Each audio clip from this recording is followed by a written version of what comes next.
I'm so proud to welcome you all here today to Healthy Gen Science of Hope Conference, where hundreds of people have come together for 2 days of learning and connecting on how we can bring community, policy, and science together to create enduring health equity.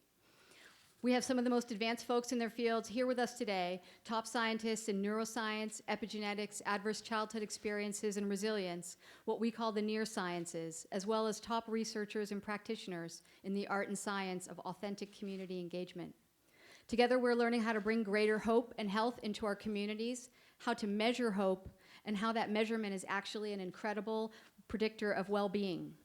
For more than 40 years, the Foundation for Healthy Generations has been providing useful tools, learning spaces such as this, and critical policy and advocacy in support of preventive health.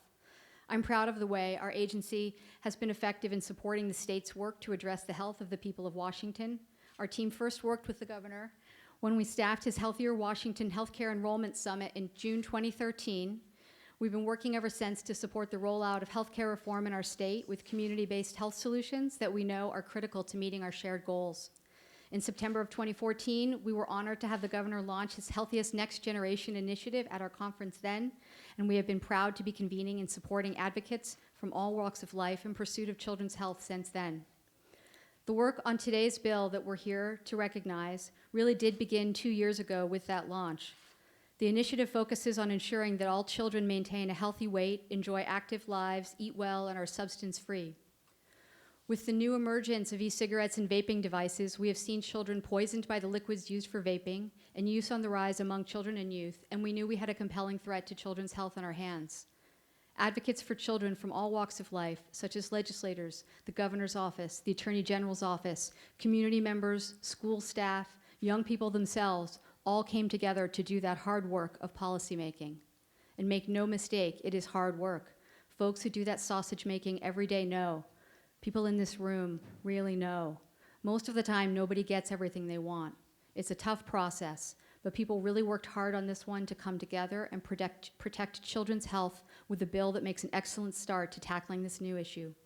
Healthy Gen is proud to have provided support and coordination to the many advocates working on this issue, many here in this room, far too many to name, or we'd be here all day. A special thanks to our friends at the Poison Control Center, including their Mr. Yuck is over here in the corner, and their wonderful director, Dr. Alex Gerard. Thank you all for joining us for today's bill signing. It's a historic moment. Please feel free to stay after the bill signing for some discussion and hangout time with the governor and the attorney general, and we will be hosting a happy hour for a conference that you're all welcome to join starting at 5 in the ballroom. Please welcome me in joining to the stage Washington State Attorney General Bob Ferguson.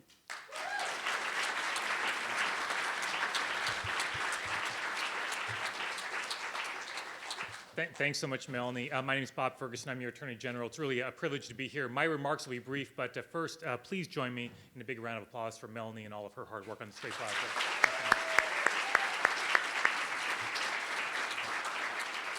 And I should say, if I'd known Mr. Yuck would be in the house, I would have brought my 8-year-old twins down here as well. So next time. But just a follow-up on Melanie, she mentioned it's a team effort. And for a bill this significant, with such significant implications for the state and the people of the state, it takes a team effort to really pull that off. And so I know each and every one of you played a key role in that. And just so I want to say how much I appreciate all the help from everybody in this room and so many others to make this happen. It's a huge help. And really, in a nutshell, you know, this bill, we were talking a few of us beforehand, how this bill really is a national model. It may literally be the most comprehensive bill of its kind around the country. And that's a credit to the hard work, again, of all of you, and something we should be very proud of. It's nice to be able to come together and celebrate a bill of that significance. A lot of folks in my office obviously teamed up with you on this. I won't introduce them all. There's just one person I do want to introduce, my Legislative Affairs Director. His name's Mike Webb. I thought I'd be saying he's not able to come because he and his wife Elizabeth was here. They had a baby 5.5 days ago. I'm not exaggerating. But he's here with the baby, Rebecca. So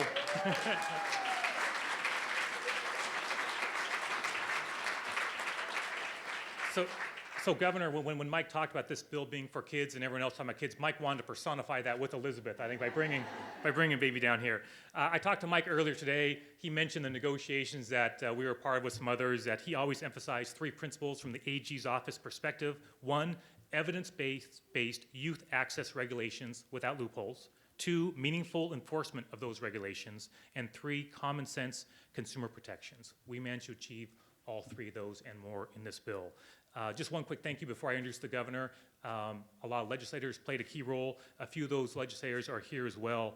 But a thank you to a handful who we work particularly closely with in the governor, Representative Cody, Senator Danmeyer, Representative Paulette from the 46th is here. Representative Paulette, stand up, Jerry. So I'm from the 46 as well, so Jerry's here. Another key leader, also from the 46, Senator David Frock, I know is here somewhere. David?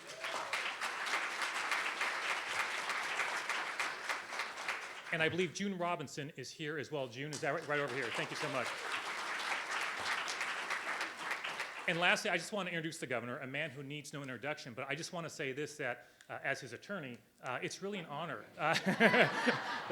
I'll be careful in what I say, no, but as his attorney, look, I get to work with the governor on a regular basis, as you might imagine, and we're lucky to have the best governor in the country right here in Washington State. He does a credit to each and every one of the people that he represents. He's always looking out for the people. I really admire him, and this is an example of the really wonderful work that he does on behalf of the people. Give a big round of applause to Jay Inslee.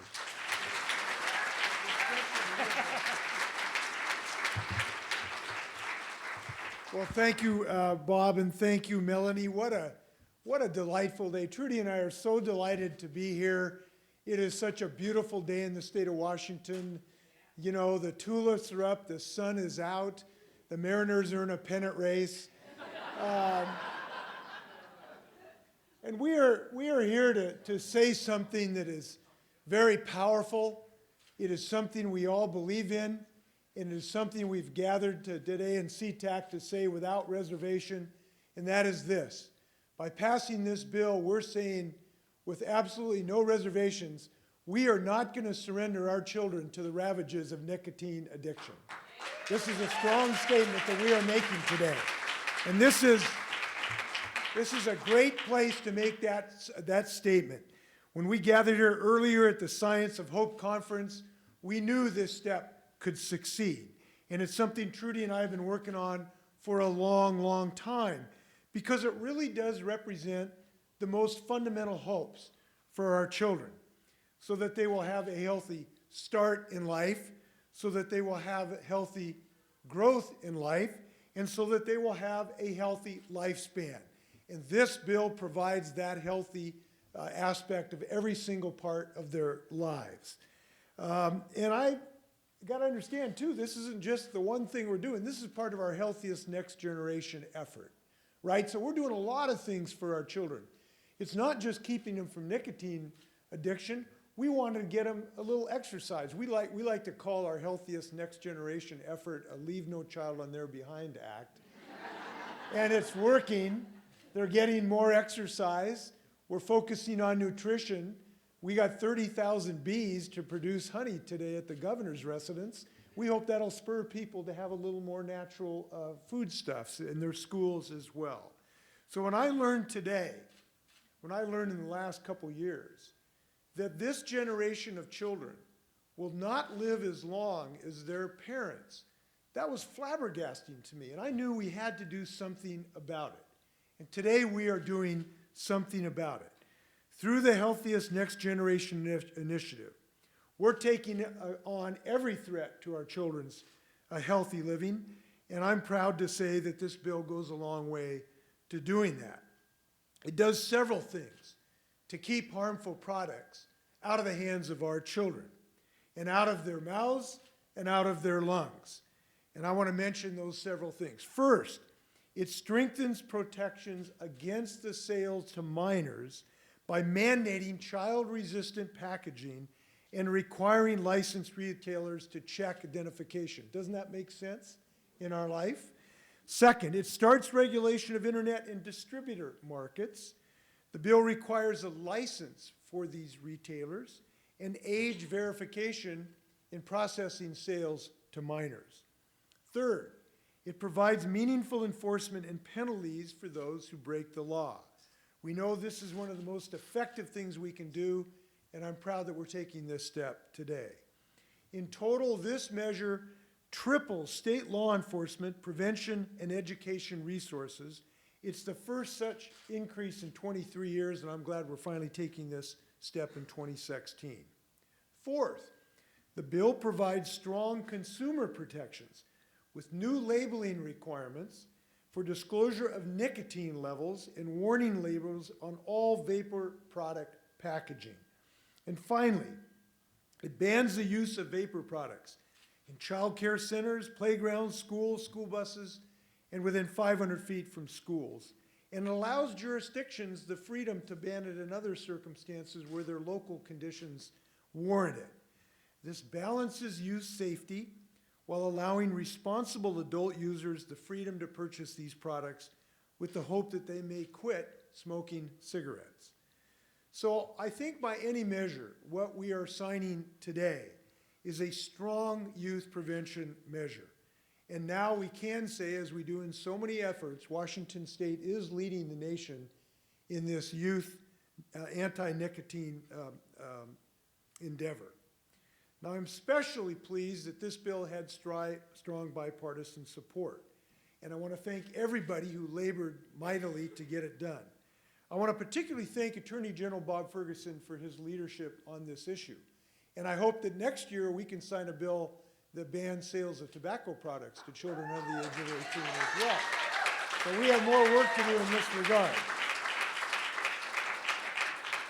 I know there are many people to thank: our State Secretary of Health, John Weissman, the staff of the Department of Health, the Liquor and Cannabis Board, and so many others. Representatives Paulette and Cody and Harris and Robinson and Schmick and Hurst, Senators Ganmeyer and Frock, Reuven Carlisle and Rivers, Annette Cleveland. So many people worked hard on this. And we know it was hard because this did take a consensus. And this is a smart bill. It's not some slapdash, bumper sticker. It is sound, meaningful legislation that can really move the needle on children's health. And I want to thank everybody who went to work on it. So we know that it took an effort to put this together. We know this is a big step forward.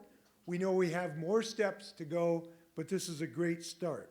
So I'm going to move over here for signing this bill, and I think we're going to have some folks with me, I believe. Is that right? So let's come over and sign a bill here. So I'll ask those who worked on the bill in Olympia to please join the governor for the official photo, and some of the Poison Center folks. I appreciate that. Thank you.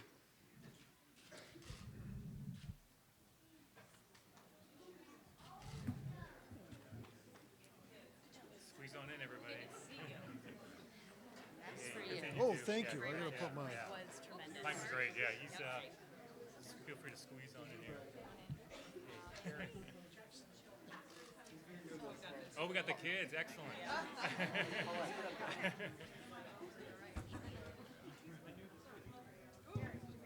Mike, you in there? Hey, come on over here, guys. There you go. What are these guys' names? David and Daniel?